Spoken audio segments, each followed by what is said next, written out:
ayon sa patutuo mismo ng ating Panginoong Diyos. Siya nga ba ay pumapayag na Diyos na siya pagkatapos ay tao pa rin siya? Pakinggan ninyo ang pahayag ng ating Panginoong Diyos mismo dito po sa Aklat ng Oseas. Sa 11 ang talata po ay 9. Pakinggan nyo at ganito ang maliwanag na nakasulat. Hindi ko isasagawa ang kabangisan ng aking galit. Hindi ako babalik upang ipahamak ang Ephraim, sapagkat ako'y Diyos at hindi tao. Ang banal sa gitna mo at hindi ako paroroon na may galit. Sa mismong pahayag ng ating Panginoong Diyos, ano po ang kanyang patutuo?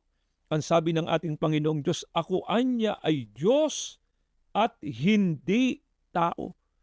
Kaya nung ituro ng ating Panginoong Diyos na ang ating Panginoong Sukristo ay tao at ituro mismo ng ating Panginoong Sukristo na siya nga ay tao sa likas niyang kalagayan maging sa pagtuturo ng mga apostol, ito po ay nagpapatunay lamang na hindi nga Diyos ang ating Panginoong Sukristo, sapagkat ang deklarasyon po ng tunay na Diyos, siya'y Diyos, hindi siya tao.